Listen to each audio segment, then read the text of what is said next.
একসঙ্গে নারে ছেড়ে গেছে যুবক। আজ তোমাদের নিয়ে আলোচনা হবে যে আমি যখন আমাদের সভাপতি আমাকে কিছু সময় দিয়েছে, এই সময়দের ভিতরে আমি আমার বক্তব্য শেষ দেব। আমাকে সবাই চিনতে পারে, আমার বাড়ি এখানে, আমি কলকাতা মুর্শিদাবাদ পড়াশোনা করি। আলহামদুলিল্লাহ আপনাদের দোয়ায় এবার মওলানা ক্লিয়ার হয়ে গেছে, মওলানা পাস করছি। আপনারা দোয়া করছেন, সত্য আপনাদের দোয়ায় মুফতি বাবারা শুনুন, আপনাদের দোয়ায়, যুবকদের ভালোবাসায়, বাবা মার দোয়ায়, আর আলেম ওলামাদের দোয়ায়, হুজুরদের দোয়ায় আজ আমি 12টা বছর পড়াশোনার পর এই নূর আল্লাহ পাগড়ি পেয়েছি।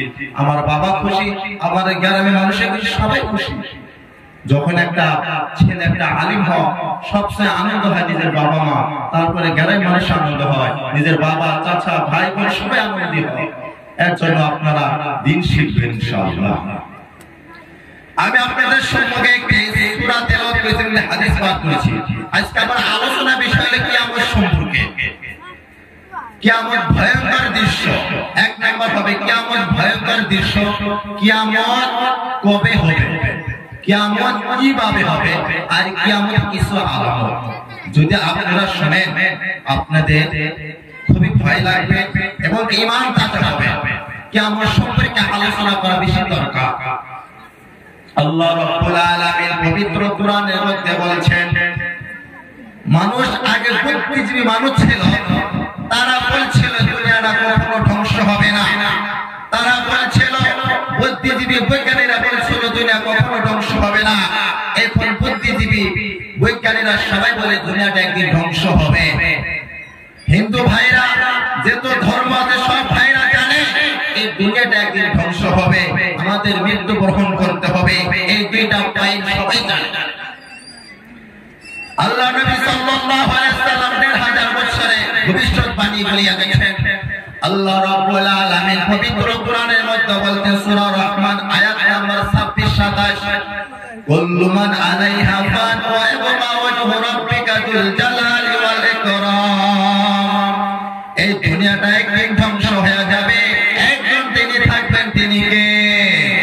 আল্লাহ। সব কিছু ধ্বংস হবে, কিছুই থাকবে না, একমাত্র থাকবেন আল্লাহ। আল্লাহ ছাড়া এই দুনিয়ার ভিতরে কেউ থাকবে না। এই ভয়ঙ্কর এই দর্শন, এই কিয়ামত ভয়ঙ্কর দর্শনে কিছু আলামত আলোচনা করব ইনশাআল্লাহ। আল্লাহ রাব্বুল আলামিন পবিত্র কোরআনের মধ্যে সূরা ফাতির ১ নাম্বার ২ নম্বরে আল্লাহ তাআলা বলেছেন, ইয়া আইয়ুহান নাসু তাকু রাব্বাকুম ইন্না যালজালাতাস সাআতি শাইউন আযীম। হে আমার ভাইরা, যুবক ভাইরা, আমার ভাষা নিবার যুবক ভাইরা, মুরব্বি বাবারা, পর্দার মা বোনেরা শোনো। আল্লাহ রাব্বুল আলামিন বলেছেন, তোমরা আল্লাহ তাআলাকে ভয় করো। কিয়ামতের দিন ভয়ঙ্কর একটি দৃশ্য, ভূমিকম্প হবে। কিয়ামতের দিন মারাত্মক ভূমিকম্প হবে। এই কিয়ামত যখন হযরত ইসরাফিল আলাইহিস সালাম সঙ্গে ফুঁক দিবে তখন কি হয়ে যাবে? আল্লাহ তাআলা আরো বলেন, ইয়াউমা তারাউনাহা তাযহালু কুল্লু মুরদিআতিন আম্মা আরদাআত। সেই দিন দেখতে পারবে যুবক নিজের মা নিজের বাচ্চাকে দুধ পান করাবে। যখন কিয়ামতের আওয়াজ শুনতে পারবে যে আদরের মা তোমাকে কোনোদিন কষ্ট দেয় নাই, মা কোনোদিন যখন তুমি পানিতে পড়ে যাবা, মায়ে যদি তোমাকে রক্ষা করতো, ছেলে যদি আগুনে ঝাঁপ দেয় মায়ের রক্ষা করে, এটা হলো মা। যখন কিয়ামতের আওয়াজ শুনতে পারবে, যুবক ভাইরা শোনো, যখন কিয়ামতের আওয়াজ শুনতে পারবে নিজের মা নিজের বাচ্চাকে দুধ পান করাবে, সঙ্গে সঙ্গে জমির মতো ঠাস করে ফেলে দিবে। ভয়ঙ্কর আওয়াজ। আসুর কুমিন ফাফি, যখন হযরত ইসরাফিল আলাইহিস সালাম ফুঁক দিবে, ওয়া তাদাউ কুল্লু যাতি হামলিন হামলিন হামলাহা। ওই দিন যারা যে মায়েরা গর্ভিত থাকে, ১ মাস ২ মাসের বাচ্চা পেটে থাকবে, যখন আওয়াজটা শুনতে পারবে সঙ্গে সঙ্গে মা ১ মাসের বাচ্চা ২ মাসের বাচ্চা ৮ মাসের বাচ্চা থাকবে, আওয়াজটা শুনে সঙ্গে সঙ্গে জমিনের মধ্যে পড়ে যাবে। আল্লাহ তাআলা আরো বলেন, ওয়া তারান নাসা সুকারা মা হুম বিসুকারা ওয়ালাকিন্না আযাবাল্লাহি শাদীদ। বেহুশ হয়ে যাবে, পাগলের মতো ছোটাছুটি করবে। আসলে তো তারা মদ খায় নাই, কোন মদ পান করে নাই। ওই ভূমিকম্প যখন আওয়াজ শুনতে পারবে, সঙ্গে সঙ্গে সবাই বেহুশ হয়ে যাবে আল্লাহর আযাবে। আল্লাহর আযাব ভয়ঙ্কর আওয়াজ হবে যখন হযরত ইসরাফিল আলাইহিস সালাম সিংহে ফুঁক দিবে। আমরা কেউ থাকতে পারবো না, জমিনটা সব ধ্বংস হয়ে যাবে। আল্লাহ রাব্বুল আলামিন আরো বলেন আল কারিয়া আয়াত নাম্বার 4 এবং 5, ইয়াউমা ইয়াকুনুন নাসু কাল ফারাশিল মাবথুস ওয়া তাকুনুল জিবালু কাল-ইহনিল মানফুশ। আল্লাহ রাব্বুল আলামিন বলেন, হে মানুষ, ওই দিন ছড়িয়ে পড়া তোমরা পাগলের মতো হয়ে যাবে। এত সুন্দর পাহাড়, এই পাহাড়টা তোমার মতন উড়িয়া উড়িয়া বেড়াবে। আপনি যখন একটি ঘর বানান, এই ঘরের মধ্যে একটা টিন লাগাইতে হয়, একটি লোহা মারতে হয়, একটি প্যারাক মারতে হয়। যদি প্যারাক না মারে, লোহা না মারে, এই টিনের চাল থাকবে না। এইরকম করে আল্লাহ তাআলা এই জমিনটা বানিয়েছে। যদি পাহাড় না দিত, দুনিয়াটা হালাডালা করত, আপনি কোনো ফসল আবাদ করতে পারতেন না। এর জন্য পাহাড় দিচ্ছে। ওই দিন যখন হযরত ইসরাফিল আলাইহিস সালাম সিংহে ফুঁক দিবেন আল্লাহর অর্ডারে, তখন পাহাড়গুলো তোলার মতো উড়িয়া উড়িয়া বেড়াবে। তাহলে যুবক, এই আমার নবী বাবা শোনো, তাহলে দুনিয়াটা কি? মরতে হবে, দেখো কবরস্থানে এখানে দেখো, বাবা মারা যাবে, মাটি দাও, 40 দিন তুমি দোয়া করো, তারপর বাবাকে ভুলে যাও যে বাবা আমার জন্য কত টাকা পয়সা, বাড়ি গাড়ি সব কিছু করেছে। যখন বাবাকে রাখা হয়, আমরা কিছুদিন পর জিয়ারত করতে হয়, বাবাকে ভুলে যাই। এটাই হলো দুনিয়া। কেউ কার আপন নয়, আপন আপন যাইতে হবে। আল্লাহ রাব্বুল আলামিন কিয়ামত সম্পর্কে আল্লাহ তাআলা আরো বলেন সূরা আবাসা 34, 35, 36 নম্বর আয়াতে বলেন, ইয়াউমা ইয়াফিরুল মারউ মিন আখিহি ওয়া উম্মিহি ওয়া আবিহি ওয়া সাহিবাতি বানি। যে দুনিয়ার মধ্যে সবচেয়ে প্রিয় মানুষটা হলো আমার মা। ওই দিন মা, আমার বাবা, আমার স্ত্রী, আমার ছেলে সন্তান সব আমাকে থেকে পালিয়ে যাবে। সবচেয়ে প্রিয় মানুষটা হলো আমার মা। মা না খেয়ে আমাকে কষ্ট লালন পালন করেছেন আমার মা। যখন আওয়াজ শুনতে পারবে, মা আমাকে ভুলে যাবে। আমার বাবা আমাকে কত কষ্ট করিয়া মাথার গাম গায়ে আমাকে ইনকাম করে আমাকে খাওয়াইছেন, কাপড় পরেছেন। যখন ইসরাফিল আওয়াজ, যখন আওয়াজটা শুনবে, বাবা আমাকে ভুলে যাবে। আমার স্ত্রী যখন, তোমার স্ত্রী যখন ওই আওয়াজটা শুনতে পারবে, একসঙ্গে এক বিছানায় এক কম্বলে শুয়ে থাকতে কত মহব্বত ছিলেন, কিন্তু যখন আওয়াজটা শুনতে পারবে, নিজের স্ত্রী তোমাকে ভুলে যাবে। তোমার ছেলে তুমি নিজে না খেয়ে তাকে পড়াইছো, তাকে খাওয়াইছো, ওই দিন আওয়াজ শুনে আপনার ছেলে আপনাকে থেকে পালাবে। তাহলে বোঝা গেল দুনিয়াটা কিছু না, কিয়ামত ভয়ঙ্কর দৃশ্য। এখন আমার আলোচনা হলো কিয়ামত কবে হবে। কিয়ামত কবে হবে আল্লাহ তাআলা ছাড়া কেউ জানে না। আল্লাহ তাআলা ছাড়া কেউ জানে না কিয়ামত কবে হবে। ও জিজ্ঞেস করো, লা ইলাহা ইল্লাল্লাহ, লা ইলাহা ইল্লাল্লাহ, লা ইলাহা ইল্লাল্লাহ, লা ইলাহা ইল্লাল্লাহ, লা ইলাহা ইল্লাল্লাহ মুহাম্মাদুর রাসূলুল্লাহ। এই আমার যুবক ভাইরা, নাইরালগা বসানে বড় যুবক ভাইরা, শোনো, কিয়ামত কবে হবে আল্লাহ ছাড়া কেউ জানে না, এবং ফেরেশতারাও জানে না, আমার নবীও জানে না কিয়ামত কবে হবে। এবং মিশকাত শরীফের 2 নম্বর হাদিসে হযরত ওমর রাদিয়াল্লাহু তাআলা থেকে বর্ণিত, রাসূল সাল্লাল্লাহু আলাইহি ওয়াসাল্লাম বলেছেন, ফেরেশতা এসে নবীকে জিজ্ঞাসা করলো, 5টা প্রশ্ন করেছিল, তার মধ্যে 4 নম্বরটা প্রশ্ন হয়েছিল কিয়ামত কবে হবে। আমার নবী বললেন, এই জিবরাইল, তুমি জানো না, তাহলে আমিও জানি না কিয়ামত কবে হবে। আমার নবী সাল্লাল্লাহু আলাইহি ওয়াসাল্লাম বলেছেন, কিয়ামত কবে হবে সূরা লোকমানের শেষের দিকে আছে, আল্লাহ ছাড়া কেউ জানে না। এবং আমার নবী বলেছেন কিয়ামত শুক্রবার দিন হবে। কোন সপ্তাহে হবে, কোন মাসে হবে, কোন বছর হবে, এই কথাটা বলে নাই। কিয়ামত কবে হবে, জুমার দিন হবে, কিন্তু কোন দিন হবে, কোন জুমায় হবে, কোন মাসে হবে, কোন বছর হবে, এটা নবী বলে নাই, তিনি বলেছেন জুমার দিন হবে। এটা বেশি সম্ভব। কিয়ামতের ওই কঠিন দিনে উম্মত নাফসি নাফসি বলিবে, নবী আপনি ছাড়া কে করিবে পার। আমার নবী প্রাণের নবী গো, আপনি হইলেন জান্নাতের সরদার। যে দেখেছেন নবীজিকে ধন্য সে জীবন পূর্ণ সে, আল্লাহ একবার তুমি দাও না দেখা। কিয়ামতের ওই কঠিন দিনে নাফসি নাফসি বলিবে, নবী আপনি ছাড়া কে করিবে পার। কিয়ামতের দিন যদি নবী আমাকে সুপারিশ না করে, আপনাকে সুপারিশ না করে, আপনি জান্নাতে যাইতে পারবেন না। এবং কিয়ামত কিভাবে হবে, কিয়ামত ভয়ঙ্কর দৃশ্য বললাম, কিয়ামত কবে হবে তা বলে দিলাম, কিয়ামত কিভাবে হবে। আল্লাহ রাব্বুল আলামিন পবিত্র কোরআনের মধ্যে সূরা জুমার 64 নম্বর আয়াতে বলেছেন, ওয়া নুফিখা ফিস সূরি ফাসাইকা মা ফিস সামাওয়াতি ওয়াল আরদি ইল্লা মা শাআল্লাহ। আল্লাহ রাব্বুল আলামিন বলেছেন, যখন প্রথম হযরত ইসরাফিল আলাইহিস সালাম সিংহা ফুঁক দিবে, আসমানে জমিনে যা কিছু আছে সব বেহুশ হয়ে যাবে ইল্লা মা শাআল্লাহ। আল্লাহ যাকে চাবেন সে বেহুশ হবে না। আল্লাহ বলেন, সুম্মা নুফিখা ফীহি উখরা ফাইদা হুম কিয়ামুন ইয়ানজুরুন। যখন দ্বিতীয়বার সিংহা ফুঁক দিবেন, সকল সবাই কবরের থেকে বাইরে একে অপরকে সঙ্গে দেখা করবে।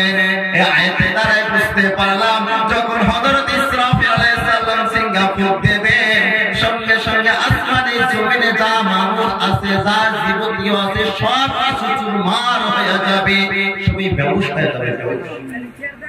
আল্লাহ যাকে চাবেন তার কিছুই হবে না। দ্বিতীয় সিংহা ফুঁক দেওয়ার সঙ্গে সঙ্গে হাসরের মাঠের দিকে চলে যাবেন। আল্লাহ নবী সাল্লাল্লাহু আলাইহি সাল্লাম একটি হাদিস, ইবনে মাজাহ হাদিস নাম্বার 192 নম্বর হাদিস, وقال رسول الله صلى الله عليه وسلم يقبض الله الأرض يوم القيامة ويطوي السماء بيمينه ثم يقال أنا الملك أين الملك الأرض। القيامة الدين الله رب العالمين আসমান এভাবে ধরবেন, জমিন এভাবে ধরবেন, ثم يقال আর বলবেন আনাল মালিকু আইনাল মালিকুল আরদ, আজ আমি জমিনের বাদশা, আমি আসমানের বাদশা, এই দুনিয়ার বাদশা তোরা কোথায় গেলি? আজকে বাড়ির মালিক, টাকার মালিক, আজ তোরা কোথায় গেলি? মানুষের কথা ইসলাম মালা, এগুলো কি হইল, এগুলো কি হইল, কি বলেছে আল্লাহ তাআলা? সব কিছু মানুষের বলবে আমার টাকা ছিল, ছিল, এগুলো কি হয়ে গেল? আল্লাহ অন্তরে বলবে আজ আমার সব হতে গেছে, আমি মালিক, আজ আমি বাদশা, তোরা কোথায় গেলি? যখন একজন বোঝা গেল দুনিয়াটা কিছুই না বাবা, দুনিয়াটা কিছু না যুবক ভাই, যখন কিয়ামত আল্লাহ রাব্বুল আলামিন সম্পর্কে আল্লাহ নবী সাল্লাল্লাহু আলাইহি ওয়াসাল্লাম একটি হাদিস বললেন। হাদিস নাম্বার সহিহ বুখারী হাদিস নাম্বার 4545 নম্বর হাদিস, মা বাইনা নাফকাতাইন আরবাউনা। যখন হযরতে ইসরাফিল আলাইহিস সালাম সিংহা ফুঁক দিবেন, এক নাম্বার যখন ফুঁক দিবেন আমরা সবাই মারা যাব। দুই নাম্বার ফুঁক কতদিন পরে দিবে? 40 বছর পর। আপনি প্রথম ফুঁক দিবেন, আমরা সবাই মারা যাব। আর 40 বছর পর দ্বিতীয় ফুঁক দিবে। দ্বিতীয় ফুঁক যখন দ্বিতীয় ফুঁক দিবেন, সঙ্গে সঙ্গে সবাই হাসরের মাঠের দিকে চলে যাবে। যেই পর্যায়ে এরকম উপর থেকে আকাশ থেকে বৃষ্টি হয়, বৃষ্টির কারণে দাগের মধ্যে ফসল হয়, গাছ হয়। যদি বৃষ্টি না হয় কিছু হবে না। কয়েকদিন আগে বৃষ্টি হচ্ছিল, আমরা কত দোয়া করছিলাম, বৃষ্টি হইলে ফসল হয়, তাছাড়া হবে না বাবা, তাছাড়া হবে না যুবক। ওই রকম করে কাল কিয়ামতের দিন বৃষ্টি হবে। এই বৃষ্টি হওয়ার সঙ্গে সঙ্গে আমি আপনি যখন মারা যাব সব কিছু নষ্ট হয়ে যাবে, একটি হাড় একটি বেঁচে থাকবে। এই হাড়টি জড়া করিয়া আপনাকে আবার জিন্দা করিয়া হাসরের মাঠের দিকে নিয়ে যাবে। আপনি যখন হাসরের মাঠে যাবেন, ঈমানদারের জন্য আল্লাহ তাআলা তার সঙ্গে কি ব্যবহার করবে শোনো যুবক। আল্লাহ তাআলা যারা ঈমানদার ছিল, আল্লাহ তাআলা হুকুম মেনে চলছে, তাদের সঙ্গে কি ব্যবহার করবে। আর যারা বেঈমান ছিল, দুনিয়ার মতো নবীর সুন্নাত মোতাবেক চলে নাই, আল্লাহর হুকুম মানে নাই, আলেম ওলামাদেরকে সম্মান করে নাই, বাবা মাকে খেদমত করে নাই, বড়কে সম্মান করে নাই, ছোটকে ইসলাহ করে নাই, তার সঙ্গে কি ব্যবহার করবে শোনো।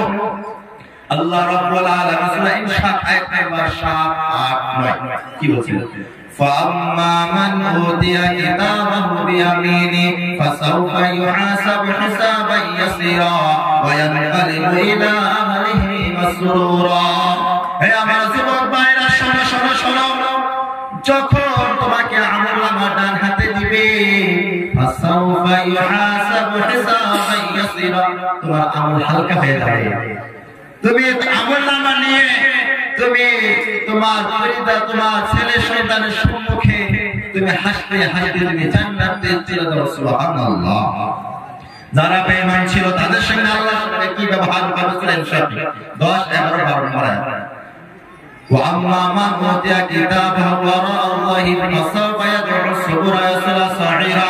ও আমার যুবক ভাইরা, শোনো শোনো, এ আমার মুরব্বি বাবারা, একটু মন দিয়ে শুনে। যখন আমি নাফরমানি ছিলাম, আমি দুনিয়ার মধ্যে আল্লাহর সঙ্গে 5 ওয়াক্ত সালাত আদায় করি নাই, রোজা রাখি নাই, বড়কে সম্মান করি নাই, বাবাকে কষ্ট দিয়েছি, সুন্নাত মোতাবেক চলি নাই, আপনার সঙ্গে কি ব্যবহার করবে আল্লাহ তাআলা? আল্লাহ বলবে, ফেরেশতা তার আমলনামা পিছন দিয়া দে, আমলনামা পিছন দিয়া দিবে। আপনাকে দুই হাতটা ধরবে, ধরার পরে বুকটা ফাটাবে, ফাটিয়া পিছ দিয়ে নিয়ে আসবে, পিছন দিয়ে নিয়ে আসবে। আল্লাহ বলবে, ফেরেশতা আমার গুনাহগার বান্দা আমল দেখতে পারে না, মাথাটা ঘুরিয়ে দিয়ে মোবাইল একটা চাতা মারবে, পিছনের দিকে চলে যাবে। মানুষের ভাষা পেয়ে বলল, সুবহান আল্লাহ, আমাকে মরণ দাও, খুবই কষ্ট হয়েছে, আমাকে মরণ দাও। এটা হলো শাস্তি দেবে, আপনার আমলনামা পিছন দিয়ে দিবে, আপনার আমলনামা পড়তে যাবেন না। আপনার স্ত্রীর সঙ্গে ওই দিন আপনার আমলনামা দিবে। এরকম মানুষ হাজার হাজার লক্ষ লক্ষ কোটি কোটি মিলিয়ন মিলিয়ন মানুষ থাকবে। আপনার আমলনামা যখন করবেন, আপনার স্ত্রী দৌড়ে আসবে, আপনার ছেলে আসবে, আপনার বাবা আসবে, আমার ছেলেকে আমলনামা পড়া আমি শুনবো। ওই দিন আপনি আমলনামা করবেন, শুনিয়া মানুষ কি বলবে, লজ্জা দিবে। দুনিয়ার ভিতর তো সে তো ভালো ছিল, তার আমলনামা এরকম কেন? এর জন্য বলছি, আমরা বয়ান সব জায়গায় শুনি, আমরা বয়ান মোবাইলে শুনি, আলেম আমাদের মুখেও শুনি, কিন্তু আমরা আমল করি না। এই কান দিয়ে শুনি, এই কানটা বাইরে করে দেয়। আমার এই প্রোগ্রামটা যদি কবুল হয়, আমরা যদি ফজর নামাজ পড়তে পারি, আমি ভাবি প্রোগ্রামটা কবুল হয়ে গেছে। কিন্তু না, ফজর নামাজ পড়বো না, এখন যা ঘুমিয়ে যাব। আর আমাদের জন্য 5 ওয়াক্ত সালাত নির্দিষ্ট সময়ে ফরজ করা হয়েছে, এর জন্য আমাদের সালাত আদায় করতে হবে, গুনাহ থেকে বাঁচতে হবে যুবক। এর জন্য আমি বলছিলাম কিয়ামত কিভাবে হবে এই সম্পর্কে আলোচনা করা হলো। এখন কিয়ামতের কিছু আলামত, বিখ্যাত মুফাসসির ইমাম কুতুবী রাহমাতুল্লাহ আলাইহি 1219 নম্বর পৃষ্ঠায় লিখেছেন, কিয়ামতে তো আলামত দেখতে পারে হাদিস কোরআনের থেকে। আল্লাহ রাব্বুল আলামিন হাদিস কোরআন থেকে আমরা কিয়ামত আলামত সম্পর্কে দেখতে পারি। সবচেয়ে বড় কিয়ামত আলামত হলো আমাদের মুহাম্মদ সাল্লাল্লাহু আলাইহি সাল্লাম, আমাদের নবী এসেছেন, আমাদের নবী চলে গেছেন, এটা তো কিয়ামত আলামত। আমাদের মুহাম্মদ সাল্লাল্লাহু আলাইহি সাল্লামের পর আর কোনো নবী আসবে না, কোনো নবী আসবে না, বোঝা গেল। তাহলে কিয়ামত সম্পর্কে চলে আসে। বড় বড় কিয়ামত আলামত সম্পর্কে হলো 10টি আলামত। এখান থেকে 131টি ছোট ছোট আলামত, এখান থেকে 82টা আলামত আল্লাহর নবী থেকে আজ পর্যন্ত চলে গেছে। আর 27টা আলামত চলে আছে, আর 22টা আলামত ভবিষ্যতে ঘটবে, আর 10টি আলামত আমি আপনাদের সম্মুখে বলি। মুসলিম শরীফের হাদিস, সহিহ মুসলিম হাদিস নাম্বার 7157 নম্বর হাদিস, মোবাইল সার্চ করে দেখবেন। এক নাম্বার হলো দুনিয়াটা ধোঁকা হয়ে যাবে, আন্ধার হয়ে যাবে। আপনারা মনে করুন কত বছর আগে যখন ছোট ছিলাম দুনিয়াটা একবার আন্ধার হয়ে গেছিল না? হয়ে গেছিল তো? হয়েছিল আমাদের দুনিয়াটা আন্ধার হয়ে গেছিল একবারে। এইরকম কিয়ামতের আগে একদিন দুনিয়াটা পুরো আন্ধার হয়ে যাবে, 40 দিন থাকবে। হাদিসে আছে 40 দিন।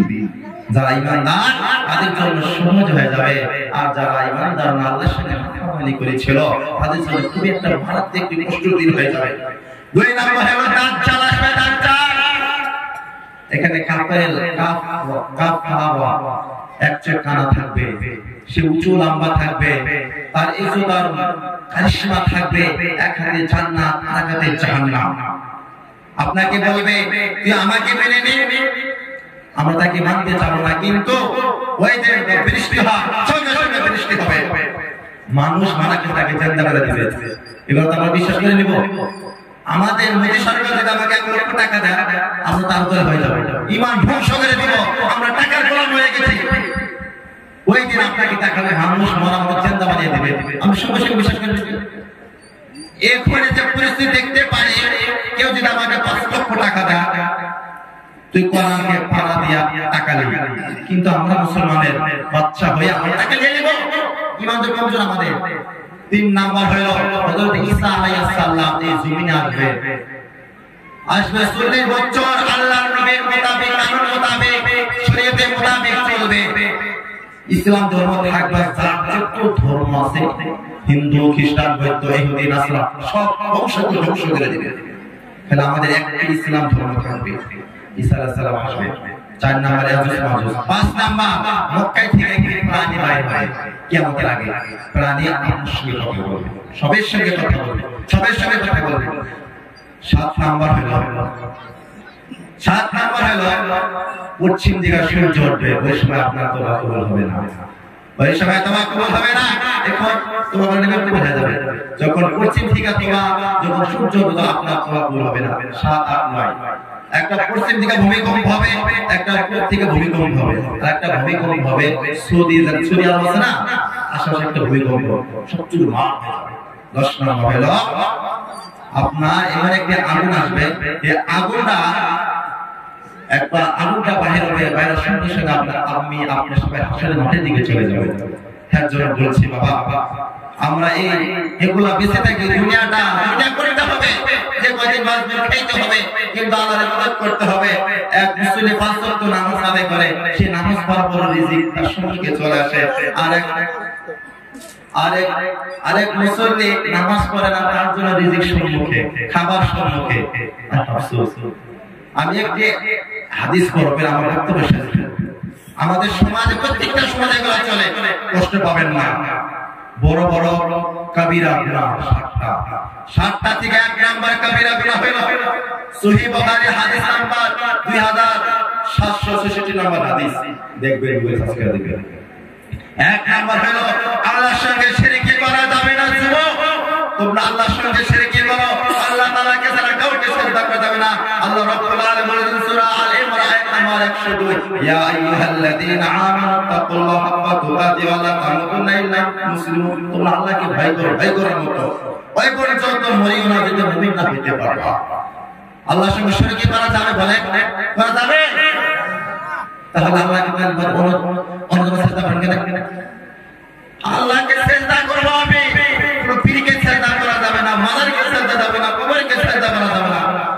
আমাদের মুসলমান মানুষিয়া পীরকে সিজদা করে, মাজারকে সিজদা করে, আপনি কোথায় বেঁচে? এগুলা খুবই আফসোস লাগে, খুবই কষ্ট লাগে। আমরা এক কথা বলবো আল্লাহ কেন, মানুষকে কেন সিজদা করব? একজন মানুষ মারা গেছে, তার কাছে কিছু পাওয়া যাবে? বলো, সে তো মারা গেছে, কি দেবে তার কাছ থেকে? তার কবরে জান্নাত না জাহান্নাম আপনি জানেন? তার কাছে বলেন বাবা আমাকে এটা দাও, এটা দাও, সে মারা গেছে। যদি আপনি চান আল্লাহর ঘরে যান, আল্লাহ বলে চান, আল্লাহ দিবে।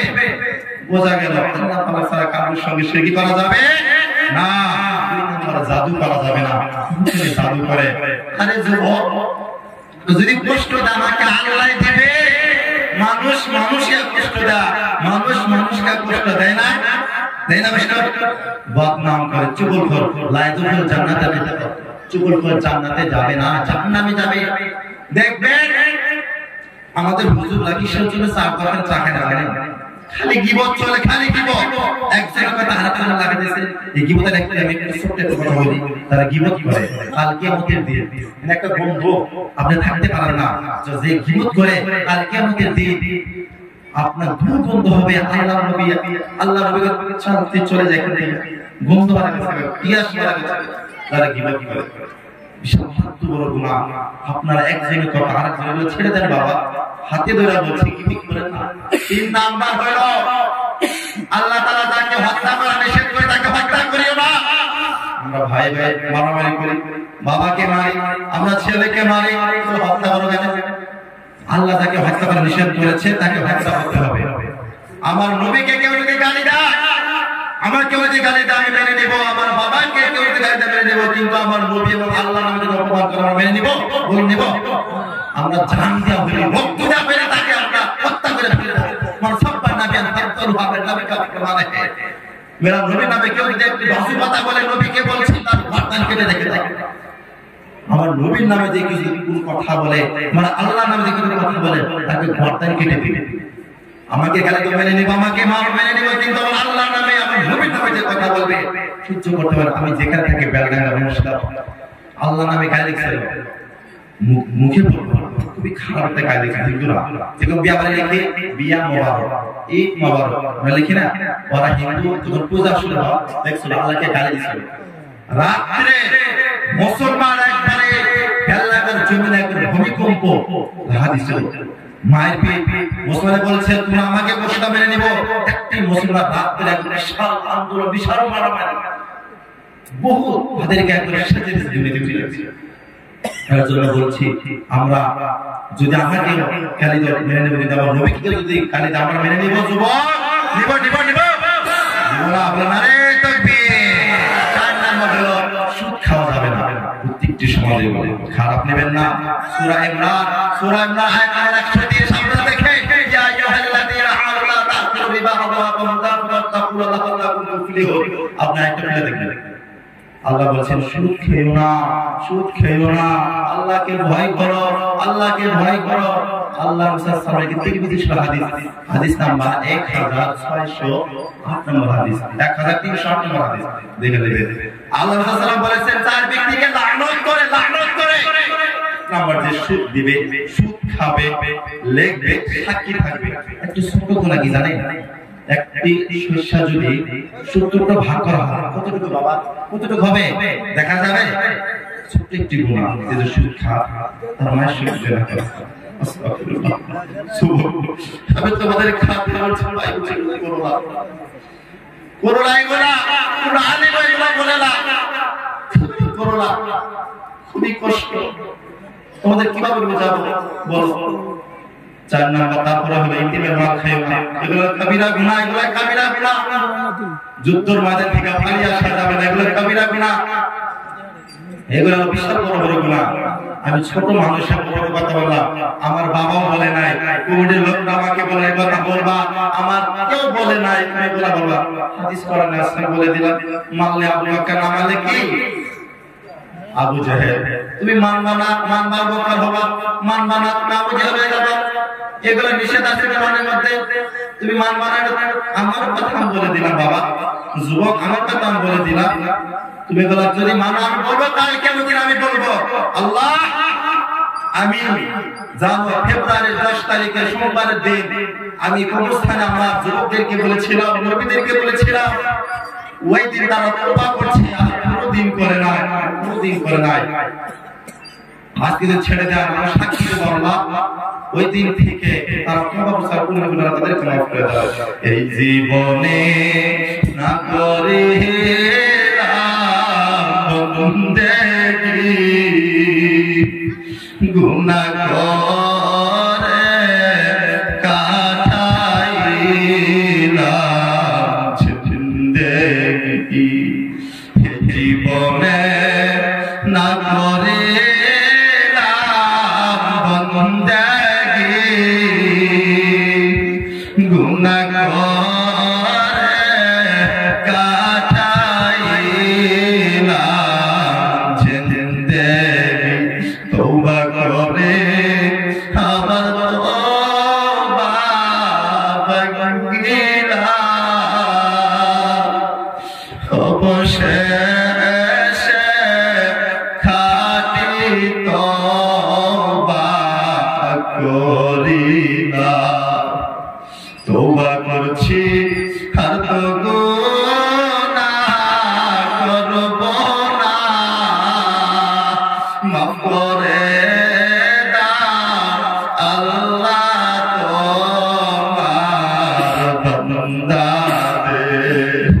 জীবনে না করে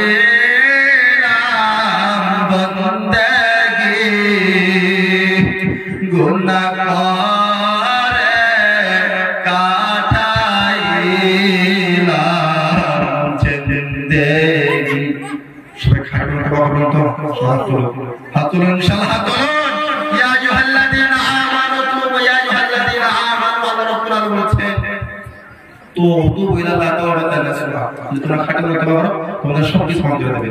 আমার কথা শুনে কোন মুরব্বি বাবা, কোন যুবক, কোন মা বোন যদি খারাপ হয়ে থাকো, আমাকে ছোট ভাই, ছোট বোন, ছোট ভাই হিসাবে, বন্ধু হিসাবে, আমার ছোট ছেলে হিসাবে আমার সাথে মাফ করে দেবেন ইনশাআল্লাহ। আমি একটু গজবে আমার বক্তব্য শেষ করব। আমার সঙ্গে ভালোবাসার জায়গা মদিনা, আপনারা বলবেন ইনশাআল্লাহ। কে কে মদিনায় গেছে হাতের মুঠে একটু দেখতে। আল্লাহু আকবার, আল্লাহু আকবার। ভালোবাসার জায়গা মদিনায়, বলুন ভালোবাসার জায়গা মদিনায়, ভালো লাগার জায়গা মদিনায়, ভালোবাসার জায়গা মদিনায়, ভালো লাগার জায়গা মদিনায়। এত সুন্দর জায়গা কোথাও দেখি নাই, এত সুন্দর জায়গা কোথাও দেখি নাই। সাজিয়েছেন দয়াল রব্বানা ভালোবাসার জায়গা মদিনায়, মদিনা শরীফের নূরের খাজিনা, মদিনা শরীফের নূরের খাজিনা। আশিক সারা অন্য বোঝে না, আমার যুবক সারা কেউ তো বোঝে না, আমার উম্মত ছাড়া কেউ তো বোঝে না। ভালোবাসার জায়গা মদিনায়, ভালো লাগার জায়গা মদিনায়, ভালো লাগার জায়গা মদিনায়। আমি তো মরে যাব এই কবরেতে, ওই কবরে যাবে আমার শাহে মদিনায়। ভালোবাসার জায়গা মদিনায়, ভালো লাগার জায়গা মদিনায়, ভালোবাসার জায়গা মদিনায়। যতই দরদ পড়ি মনটা মেটে না।